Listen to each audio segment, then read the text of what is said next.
তাকে জবাবদিহিতা দিতেই হবে, তাকে জবাবদিহিতা দিতেই হবে, তাকে জবাবদিহিতা দিতেই হবে। কি কারণে সে আমার কোরআন হাদিসকে অপমান করছে, কি কারণে আমার শায়েখকে অপমান করছে, কি কারণে সে মুসলমানদেরকে জঙ্গি বলছে। আপনি যদি একজন মুসলমান হয়ে থাকেন এবং আপনার শরীরে বিন্দু মাত্র রক্ত মাংস থেকেই থাকে, তাহলে আজকের সম্পূর্ণ ভিডিওটি আপনাকে দেখতেই হবে। কারণ এখানে কোরআন হাদিসকে অপমান করা হয়েছে, আলেম ওলামা ইকরামগণ ও শায়েখদেরকে গালি দেওয়া হয়েছে এবং অপমান করা হয়েছে। যারা কোরআন হাদিস মানে তাদেরকে অমানুষ বলা হয়েছে। শুধু তাই নয়, যারা আলেম ওলামা ইকরামগণ ও শায়েখদের কথা শুনে এবং কোরআন হাদিস অনুযায়ী জীবন পরিচালনা করে তাদেরকে জঙ্গি বলা হয়েছে, পাকিস্তানি বলা হয়েছে।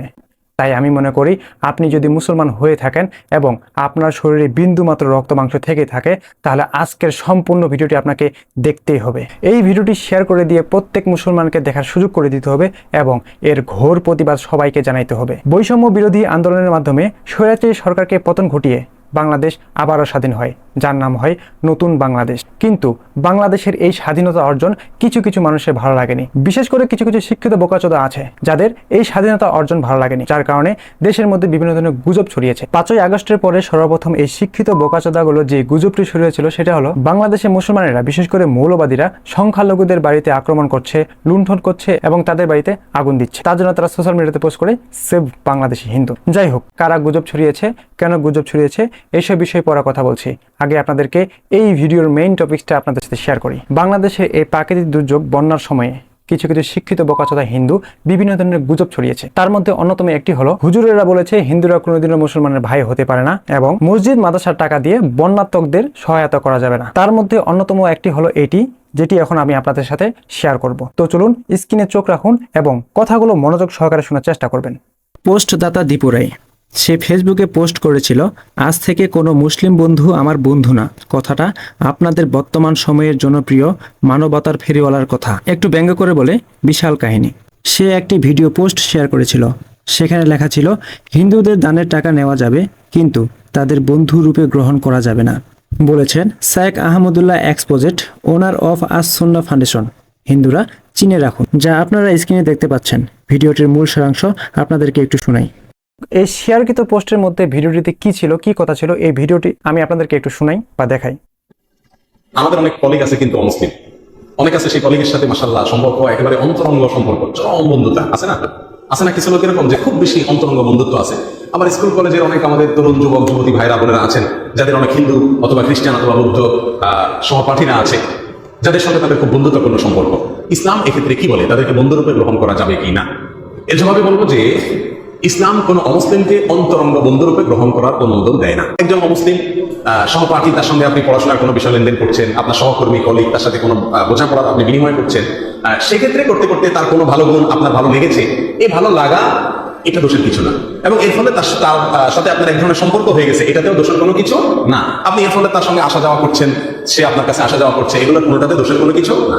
অন্তরের গভীরে তাকে বন্ধুরূপে স্থান দেওয়া, যেটাকে বেতানা বলা হয়েছে কোরআনের ভাষায়, একেবারে ভেতরকার বন্ধু হিসেবে তাকে স্থান দেওয়া, এটার সুযোগ নাই। এই প্রসঙ্গে কোরআনে কারীম আল্লাহ সুবহানাহু ওয়া তাআলা বলেছেন, লা ইয়াত্তাখিযুল মুমিনুনাল কাফিরিনা আউলিয়া মিন দুনিল মুমিনিন। কোন মুমিন কোন কাফিরকে, মুমিনদেরকে বাদ দিয়ে কোন কাফিরকে বন্ধুরূপে গ্রহণ যেন না করে, গ্রহণ করতে পারবে না। এখন পর্যন্ত কোনো হিন্দু ভাই যদি ভিডিওটি দেখে থাকেন তাহলে অবশ্যই একটু কমেন্ট করে জানাবেন বর্তমান এই সময়ে বাংলাদেশের প্রাকৃতিক দুর্যোগ বন্যার সময়ে এই ভিডিওটির কতটুকু সম্পর্ক। প্রশ্নটা প্রত্যেক হিন্দু মুসলমানের কাছে। এবং এই ভিডিওটি আমি আপনাদেরকে ক্লিয়ার করি, এটি ছিল একটি প্রশ্ন উত্তর পর্ব, যা অনেক আগের ভিডিও, যার সাথে বর্তমান প্রেক্ষিতে কোনো সম্পর্ক নেই। তাহলে কিছু কিছু শিক্ষিত বোকাচোদা হিন্দু ভাইয়েরা এই ভিডিওটি কি জন্য পোস্ট করলো বা কি জন্য শেয়ার করতেছে। এমনটা নয় যে এখানে অন্যায় কিছু বলা হয়েছে। শায়েখগণ, বিশেষ করে আমাদের আলেম ওলামা ইকরামগণ কোরআন হাদিসে যা পায় তাই আমাদেরকে বলে। এখানে তো কোনো জায়গায় বলে নাই যে হিন্দুদেরকে ত্রাণ দেওয়া হবে না, অর্থাৎ মুসলমানদের টাকা দিয়ে বন্যাত্মক এলাকায় হিন্দুদেরকে ত্রাণ দেওয়া হবে না, কোনো জায়গায় বলছে, বলে নাই। তাহলে বর্তমান এই প্রেক্ষিতে এই ভিডিওর সাথে সম্পর্ক কতটুকু, অবশ্যই হিন্দু ভাইরা কমেন্ট করে জানাবেন। যাই হোক, এই ভিডিওটি এবং পোস্টটি দেখার পরে আমি একটি কমেন্ট করেছিলাম। কমেন্টটি ছিল এরকম। তো এই ভিডিওটি দেখার পরে আমি একটি কমেন্ট করি, কমেন্টটা ছিল এরকম। তাকে আমি বলি, ছোট, কে মানবতার ফেরিওয়ালা আর কে শায়েখ, আগে এগুলোর পার্থক্যটা বোঝা শেখো। তোমার কি মনে হয় শায়েখ আহমদুল্লাহ কোরআন ও হাদিস ছাড়া কোনো কথা বলেছে যা সত্য এবং কোরআন হাদিসে পেয়েছে তাই তো বলেছে। কোরআন হাদিসে মন গড়া কোনো কিছু চলে না ভাই। এই ধরনের অনেক চুলকানিমূলক পোস্ট আমরাও করতে পারি, কিন্তু প্রথমে আমাদের বিবেকে বাধা দেয়। যাই হোক, জ্ঞানীদেরকে বেশি বুঝাইতে হয় না। তো কথা হচ্ছে, এই কমেন্টটা আমি করছিলাম তাকে বোঝানোর জন্য যে শায়খগণ কোরআন ও হাদিস ছাড়া কোনো কথা বলে না। নিশ্চয় এই কথার পিছনে কোনো না কোনো যুক্তি আছে, যার কারণে শায়খরা এই কথা বলেছেন। আচ্ছা, এই পর্যায়ে হিন্দু ভাইদের কাছে আমার একটি প্রশ্ন। আমি যে এই কমেন্টটা করেছি, কোথাও কোনো কিছু ভুল বলেছি, কোনো অযৌক্তিক কমেন্ট করেছি বা অন্যায় কোনো কমেন্ট করেছি? হ্যাঁ, আমি যদি কোনো প্রকার অন্যায় করে থাকি তাহলে অবশ্যই এটার জন্য আমি শাস্তি পাবো এবং আপনারাই আমাকে শাস্তি দিবেন। আর যদি অন্যায় করে না থাকি, সে যদি অন্যায় করে থাকে তাহলে তার শাস্তি ব্যবস্থা আপনারাই করবেন। এই অনুরোধটা হিন্দু ভাইদের প্রতি থাকলো। তো যাই হোক, আমার এই কমেন্টের রিপ্লাই দীপু রায় না করলেও থার্ড পার্টি এক শিক্ষিত বোকাচোদা উড়ে এসে জুড়ে বসে কমেন্টের রিপ্লাই করে। তো তার রিপ্লাইটা ছিল এরকম। আমার এই কমেন্টের রিপ্লাই দীপু রায় না করলেও হয়তোবা তার কোনো পরিচিত ফ্রেন্ড গৌতম রায় নামের একজন রিপ্লাই করে। তার রিপ্লাইটা ছিল এরকম: আপনাকে একটা কথা বলে রাখি ভাই, আপনার কথা অনুযায়ী বলতেছি, আপনি যদি ভালো মানুষ এবং মানুষত্ববোধ মেনে মানুষ হতে চান তাহলে আপনি কখনোই ইসলাম ধর্ম মেনে নিতে পারবেন না। একটু নোটিশ করবেন কত বড় একটি কথা বলেছে। এই যে আপনার মানবতার ফেরিওয়ালা কথাটা বলেছে, এই কথাটা কোন লজিক অনুযায়ী মানুষত্ববোধের কথা বলে মনে হয়? এই জন্য বলি, আপনারা কোরআন হাদিস নিয়ে পড়ে থাকেন, আপনাদের মানুষ হতেই হবে না। তার মানে এই শুয়োরের বাচ্চা কি বুঝাইতে চেয়েছে? আমরা যারা ধর্মপ্রাণ মুসলমান কোরআন হাদিস নিয়ে পড়ে থাকি, তারা মানুষ না অমানুষ? প্রশ্নটা হলো এখানে। আচ্ছা, এখানে সে বুঝাইছে আমরা যারা কোরআন হাদিস নিয়ে পড়ে থাকি তারা কোনোদিনও মানুষ হতে পারবো না। তার মানে আমরা এখন পর্যন্ত মুসলমানেরা অমানুষ আছি। তো হিন্দু ভাইদের কাছে আমার প্রশ্ন, বিশেষ করে এই পোস্টটা যে শেয়ার করছে দীপু রায়, তার কাছে আমার একটা প্রশ্ন, আমাদের অমানুষের কি দেখেছে? তাদের সাথে আমরা অমানুষের মতো কি করেছি? অবশ্যই এটা উত্তর আমাকে তাকে দিতেই হবে। এখন পর্যন্ত যারা হিন্দু ভাইরা দেখতেছেন অবশ্যই কমেন্ট করে জানিয়ে দেবেন আমাদের অমানুষের কি দেখেছেন আপনারা। আমরা কোরআন হাদিস মানি বলে আমরা অমানুষ, এই অমানুষটা কি জন্য হয়েছি এবং অমানুষের কি দেখেছেন অবশ্যই কমেন্ট করে আপনাদেরকে জানাইতে হবে। এখানে আমি কমেন্ট করলাম কি, সে রিপ্লাইটা দিল কি? কি মুসলমান ভাইরা, শরীরে আগুন লেগে গেছে? আগুন তো আরো লাগবে, এটা সামান্য মাত্র। আরো এমন ধরনের কথাগুলো বলেছে, আপনারা যদি সম্পূর্ণগুলো দেখেন এবং সম্পূর্ণগুলো শুনেন আপনার শরীরে অটোমেটিকলি আগুন লেগে যাবে। তো চলুন এরপরে কি হয়েছে আপনাদেরকে দেখাই। এরপরে আবার ব্যঙ্গ করে বলে, আপনি এখন হাদিস মানবেন নাকি মানুষ হবেন? তার এই উল্টাপাল্টা কমেন্টগুলো পড়ার পরে আমার শরীরে আগুন লেগে যায়। তারপরে আমিও একটি কমেন্টের রিপ্লাই করি, আরে ভাই বোকাচোদার মতো কথা বলেন কেমনে? এই ভিডিওটা অনেক আগের, এটা প্রশ্ন উত্তর পর্ব ছিল, কোনো কিছু না জেনে আবালের মতো কমেন্ট করবেন না। তো যাই হোক, তারে আমি এখানে বুঝাইতে চেষ্টা করছি যে এই ভিডিওটা ছিল অনেক আগের এবং এটা ছিল শায়েখ আহমদুল্লাহ হুজুরের প্রশ্ন উত্তর পর্ব। কেউ একজন প্রশ্ন করেছিল এবং তিনি তার উত্তর দিয়েছিলেন। তো এখানে তো অন্যায় কোনো কিছু বলে নাই, আমি তার এটা বুঝাতে চেয়েছি। আর বর্তমান এই প্রেক্ষিতে শায়েখ আহমদুল্লাহ আস সুন্নাহ ফাউন্ডেশন থেকে বন্যাত্মক মানুষদের জন্য ব্যাপক অর্থ ব্যয় করা হচ্ছে। সেটা হিন্দু হতে পারে, মুসলমান হতে পারে, এটাই ইসলামের পরিচয়। আর তোরা মিয়ারা কি বল ফালাইলি? তোদের ভারত থেকে কি দিল? বন্যা? এখানে একটু পয়েন্টে আসেন। এখানে আমি ভারতের কথা বলছি, ভারতের কথা যেমনে কইছি রে ভাই, এর শরীরে পুরো আগুন লাগিয়ে গেছে। তারপরে সে আমাদের ইসলামকে, আমাদেরকে, শায়েখদেরকে, আমাদের আলেম ওলামা ইকরামদের বেদম সে গালি দেওয়া শুরু করে। একটু খালি এখানকার কথাগুলো একটু শুনবেন ভাই, সত্যি বলছে আপনাদের শরীরে আগুন লেগে যাবে। আর হিন্দু ভাইরা অবশ্যই একটু এই কথাগুলো একটু মনোযোগ সহকারে শুনবেন। সে ব্যবহারটা খালি করছে কিটা। এরপরে গৌতম রায় আরো একটি রিপ্লাই করে, তুই যে একটা চোদ সেটার প্রমাণ আবার দিলি, কিসের বাল ফালানোর কথা বলিস? উত্তর পর্ব বালের পর্ব? মানে শায়েখ আহমদুল্লাহর এই ভিডিওটি ছিল প্রশ্ন উত্তর পর্ব, যার কারণে সে ব্যঙ্গ করে বলতেছে কিসের উত্তর পর্ব, বালের উত্তর পর্ব। এরপর আরো সে বলে, চুদির ভাই তুই একজন পাকিস্তানি আর আমি বাংলাদেশি, বুঝছস? তোর মানবতার চুদির ভাই কি বলেছে শুনিস নাই? তার মানে শায়েখ আহমদুল্লাহ হলো মানবতার চুদির ভাই, সে কি বলেছে সেটা কি আমি শুনি নাই? সেটা আমাকে বলতেছে। এরপরে বলে, কানে মাল পড়ছে নাকি? আমাদের বাংলাদেশের হিন্দু ধর্মের বহু মানুষ ইসকন থেকে শুরু করে সবাই সহায়তা করতেছি, এমনকি দুর্গাপূজা এবং জন্মাষ্টমী সব টাকা নিজ নিজ স্থান থেকে এই মানবতার ফেরিওয়ালার ফান্ডে জমা করতেছে। এগুলো কি বাল ফালানোর জন্য? ভারত কি তোর বাপ লাগে নাকি আমার বাপ লাগে? তোরে এসে টাকা দিয়ে যাবে? শালা মূর্খতা চুদির ভাই, হুদাই কথা বলিস কেন? কইছিলাম না, যেমনি খালি ভারতের কথা কইছি রে ভাই, কাউরে কোনো ছাড় দেয় নাই, মুখে যেটা আছে হেডে কইছে। এই হালারপুর বোকাচোদা আমার শায়েখকে চুদির ভাই বলে গালি দেয়। এ কলিজা কত বড়! এ আমার কোরআন হাদিসকে অপমান করে, এ কলিজা কত বড়! তাহলে সংখ্যালঘু কারা? তারা না আমরা? ওপেনলি তারা আমাদেরকে থ্রেট করতেছে, ওপেনলি আমাদের শায়েখকে গালি দিচ্ছে, ওপেনলি আমাদের আলেম ওলামা ইকরামগণদেরকে গালি দিতেছে, ওপেনলি আমাদের কোরআন হাদিসকে অপমান করতেছে। তো সংখ্যালঘু কারা? তারা না আমরা? সে শায়েখ আহমদুল্লাহকে আবার গালি দিয়ে বলে, তোর চুদির ভাই মানবতার ফেরিওয়ালা কি বলছে সেটা বোঝার চেষ্টা কর। এসব বোকাচোদা পাবলিকের কথা শুনিস বলে তোরা জঙ্গি নামে পরিচিত, কখনো তোরা মানুষ হতে পারবি না চুদির ভাই এগুলো। দেখছেন কি বলছে? আমরা শায়েখদের কথা শুনি, আলেম ওলামা ইকরামগণদের কথা শুনি, কোরআন হাদিস অনুযায়ী চলি বলেই আমরা জঙ্গি, আমরা পাকিস্তানি, আমরা সুধীর ভাই। তার কাছে শুধু শায়েখ আহমদুল্লাহ না, তার কাছে মুফতি সোয়াইব বিন আব্দুর রফও বাদ যায় নাই, তাকেও গালি দিছে। তার হাত থেকে শুধু শায়েখ আহমদুল্লাহ না, মুফতি সোয়াইব বিন আব্দুর রফও বাদ যায়নি। সে একটি ছবি দিয়ে বলে, দেখ তোর চুদির ভাইগুলো কি বলতেছে, এটা কোনো মানুষের কথা? মসজিদে টাকা মানুষকে সাহায্য করার জন্য দেওয়া যাবে না? তোর মতো বোকাচোদা এগুলো মানবে? তার মতে শায়েখগণ বলেছেন মসজিদের টাকা কাউকে দান করা যাবে না বা অন্য কোনো জায়গায় খরচ করা যাবে না। তো আমার কথা হইতেছে, হ্যাঁ রে শিক্ষিত বোকাচোদা, তুই ইসলাম ধর্মে কতটুকু জানিস? তোর তো ইসলাম ধর্মের ন্যূনতম জ্ঞান নাই। ইসলাম ধর্মে কোরআন হাদিসে আমাদের শায়েখগণ যা পায় তাই আমাদেরকে বলে, এবং আমরা কোরআন হাদিসে যা পাই সেই অনুযায়ী আমাদের জীবন পরিচালনা করি। কোরআন হাদিসে সুস্পষ্টভাবে লেখা আছে মসজিদ মাদ্রাসার টাকা মসজিদ মাদ্রাসায় ব্যয় করতে হবে, অর্থাৎ যেই নিয়তে টাকা তুলবেন সেই নিয়তে ব্যয় করতে হবে। আর শিক্ষিত বোকাচোদা, বন্যাত্মক মানুষদের সহযোগিতা করার জন্য শায়েখ আহমদুল্লাহর আসুন্নাহ ফাউন্ডেশনে আছে, এখানে আবার মসজিদ মাদ্রাসার টাকা দিতে হবে কেন? সারা বাংলাদেশে মানুষ আসুন্নাহ ফাউন্ডেশনে টাকা ডোনেশন করতেছে বন্যাত্মক মানুষদের সহযোগিতা করার জন্য, এখানে আবার মসজিদ মাদ্রাসার টাকা তোর কি দরকার? তোর এত টাকা দরকার? তুই এটা দেখ যে শায়েখ আহমদুল্লাহ ফাউন্ডেশন থেকে যে টাকাটা বন্যাত্মকদের ব্যয় করা হয় এখানে হিন্দুদেরকে দেওয়া হয় কিনা, লঘুদেরকে ত্রাণ দেওয়া হয় কিনা, তুই এইটা দেখ। তুই এটা না দেখে উল্টাপাল্টা কি টপিক্স নিয়ে পড়ে আসস, কিভাবে গুজব ছড়ানো যায় এর ব্যবস্থা করতেছস না? তোর মতো বোকাচোদা এগুলো মানবে? তার এই ব্রেনটালি কমেন্টগুলো দেখে আমি আর কোনো প্রকার কমেন্ট করি নাই। তারপরে সে উস্কানিমূলক কমেন্টের পর কমেন্ট করতে থাকে, শায়েখগুলোকে গালি দিতে থাকে, আমাকে গালি দিতে থাকে। তারপরে আরো একটি কমেন্টে সে বলে, তোর মতো বল খেলা পাবলিক আর মানবতার ফেরিওয়ালাগুলো এগুলোই বলবে তোরা কখনোই মানুষ হতে পারবে না। এই সময় মানবতার ফেরিওয়ালা আর হাদিস নিয়ে পড়ে থাক। তার এতগুলো উল্টাপাল্টা কমেন্ট দেখে আমি আর সহ্য করতে পারি নাই। তারপর আরো একটি কমেন্টে রিপ্লাই করলাম, আরে মফিজ এখানে খারাপ কি বলেছে? আমি বললাম, শায়েখ আহমদুল্লাহ এখানে খারাপ কি বলেছে? এখানে যে নিয়তে টাকা উত্তোলন করবে সেই নিয়তে ব্যয় করার কথা বলা হয়েছে, অর্থাৎ মুসলমানরা যে নিয়তে টাকা তুলবে সেই নিয়তে পে করবে। বন্যাত্মক বা প্রাকৃতিক দুর্যোগের জন্য আলাদা ফাউন্ডেশন আছে। আর শেষে আমি একটা কথা বলি, এর প্রত্যেকটা উল্টাপাল্টা কমেন্টের জবাব তোকে দিতেই হবে, দেশের পরিস্থিতি ঠিক হোক। আমি এইটুকু কথা বলে আর কোনো প্রকার কমেন্ট করি নাই।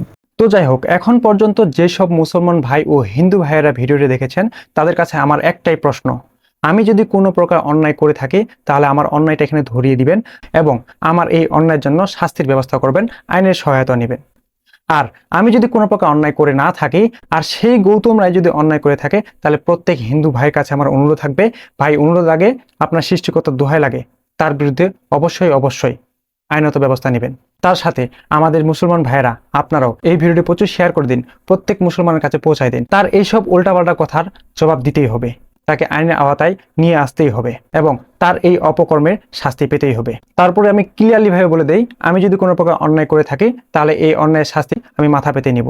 যদি আমি কোনো অন্যায় না করে থাকি তাহলে এই গৌতম রায়কে শাস্তি পেতেই হবে। এখন কথা আছে গৌতম রায়ের পরিচয় কি, আমি আপনাদেরকে একটু ক্লিয়ার করি। দীপু রায় যেহেতু আমার এলাকার এক ছোট ভাই সেহেতু আমি তাকে চিনি। গৌতম রায় যেহেতু দীপু রায়ের মিউচুয়াল ফ্রেন্ড ছিল সেহেতু দীপু রায় গৌতম রায়কে চিনে।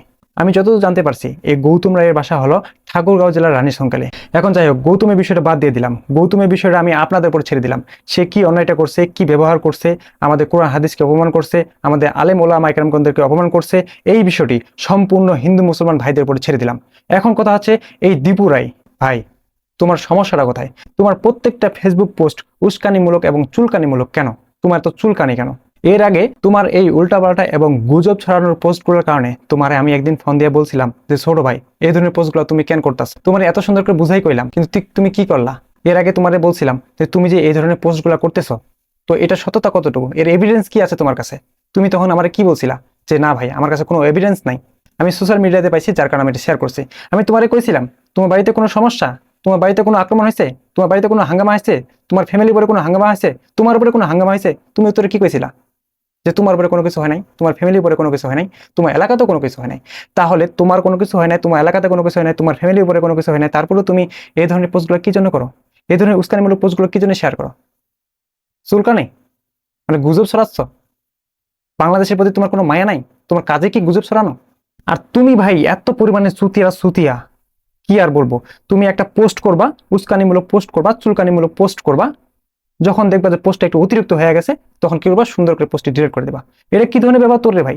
তোর এই ব্যবহারের কারণে, তোর এই উস্কানিমূলক পোস্টগুলোর কারণে তোর বন্ধু বান্ধবও তোরে গালি দেয়। কি কারণে গালি দেয় ভাই? ফেসবুকে আমরা ইউজ করি না?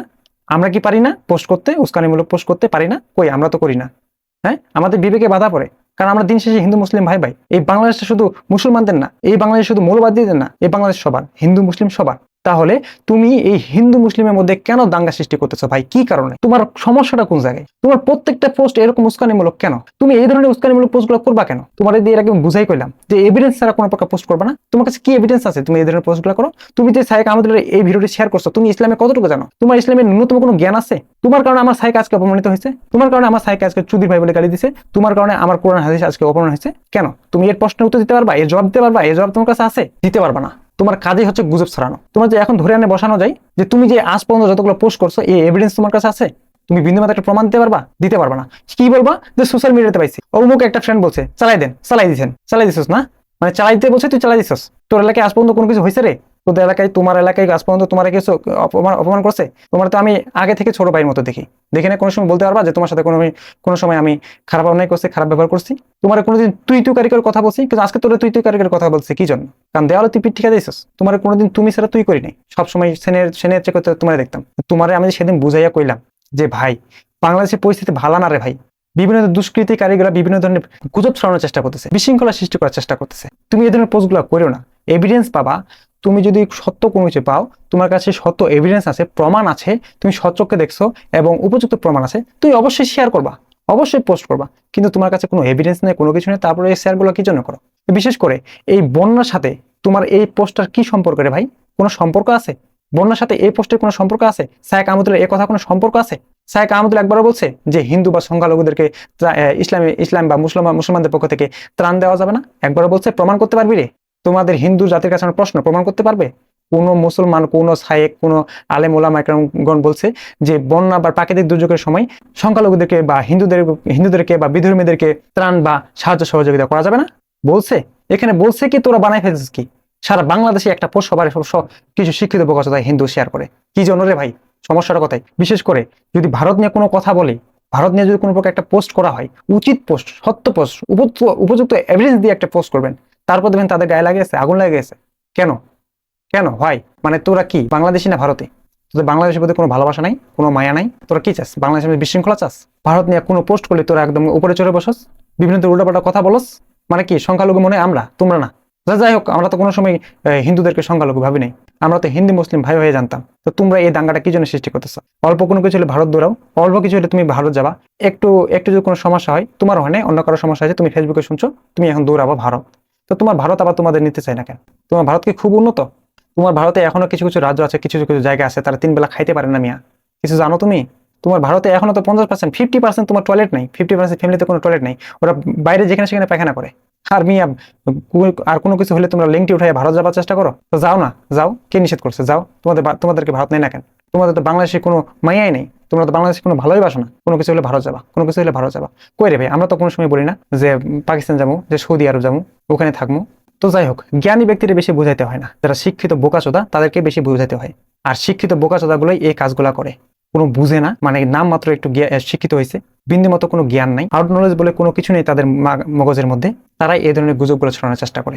তোমার মতো দীপু বাংলাদেশে বিভিন্ন জায়গায় ছড়িয়ে ছিটিয়ে আছে। তোমার মতো দীপুর কারণেই এই ধরনের সমস্যাগুলো বাংলাদেশে সৃষ্টি হচ্ছে, হিন্দু মুসলমানের মধ্যে দাঙ্গা সৃষ্টি হচ্ছে, একটা পার্থক্য সৃষ্টি হচ্ছে। তুমি যদি এই ধরনের উস্কানিমূলক পোস্টগুলো কোনোদিন না করতা, তুমি যে এই ভিডিওটা, এই অযৌক্তিক ভিডিওটা, এই পোস্টটা যদি না শেয়ার করতা, তাহলে আমি তোমার এখানে কমেন্ট করতাম, আমি তোমার এটা বোঝানোর চেষ্টা করতাম, তোমার একটা সুস্পষ্টভাবে কথা বলে দিতে চাই আমি। তুমি এই উস্কানিমূলক পোস্টটা করছো বলে তোমার আমি বোঝানোর চেষ্টা করছি যে শায়েখগণ যা কিছু বলছে এখানে কোরআন হাদিস থেকে বলছে, অন্যায় কোনো কিছু বলে নাই। আর এর সাথে বন্যার কবলিত বা ত্রাণের কোনো সম্পর্ক নাই। মাঝখানে কি হলো? তোমার কারণে, তোমার এই পোস্টের কারণে এক বোকাচোদা, শিক্ষিত বোকাচোদা গৌতম রায়, বাসা রানী সংকেল, সে আমার শায়েখকে গালি দিল, কোরআন হাদিসকে অপমান করলো, আমাকে জঙ্গি বললো, সকল মুসলমানকে জঙ্গি বললো, পাকিস্তানি বললো, আমরা কোরআন হাদিস মানে আমরা অমানুষ, এত কিছু আমাকে শুনতে হয়েছে। কি জন্য? তোমার জন্য শুনতে হয়েছে। তুমি এর জবাব আমাকে দিবা, তুমি এর জবাব আমাকে না, সারা বাংলাদেশের মুসলমানকে দিবা। আমি আইনের সহায়তা নিবই ভাই। তুমি যদি তার পরিচয় আমাকে না দাও, কারণ তুমি যদি এখানে কমেন্টে রিপ্লাই করো নাই, তোমার একটাই দোষ, তুমি এই ধরনের উস্কানিমূলক পোস্ট বহুত করছো। আবার পোস্ট যখন সামলাইতে পারো না, যখন দেখছো অনুচিত হয়ে গেছে, তখন আবার টুক করে ডিলিট করে দাও। যেহেতু তোমার কারণে এই এত কিছু হয়ে গেছে, আমাদেরকে অপমানিত হয়েছে, কোরআন হাদিস অপমান হয়েছে, তাহলে তোমাকে তার পরিচয় দিতে হবে এবং তার পরিচয় পাওয়ার পরে আমরা মুসলমানেরা, প্রত্যেকটা মুসলমান তার বিরুদ্ধে আমরা আইনত ব্যবস্থা নিব। তাকে জবাবদিহিতা দিতেই হবে, তাকে জবাবদিহিতা দিতেই হবে, তাকে জবাবদিহিতা দিতেই হবে। কি কারণে সে আমার কোরআন হাদিসকে অপমান করছে, কি কারণে আমার শায়েখকে অপমান করছে, কি কারণে সে মুসলমানদেরকে জঙ্গি বলছে। তো যাই হোক, এখন পর্যন্ত যেসব ব্যক্তিরা ভিডিও দেখছেন তাদের কাছে অনুরোধ, ভিডিওটি শেয়ার করে প্রত্যেকটি মুসলমানকে দেখার সুযোগ করে দিবেন এবং এর ঘোর প্রতিবাদ গড়ে তুলুন। একে শাস্তি পেতে হবে, একে জবাবদিহি দিতেই হবে। আজকের মতো এখানেই বিদায় নিচ্ছি। ভালো থাকবেন, সুস্থ থাকবেন। আসসালামু আলাইকুম ওয়া রাহমাতুল্লাহ।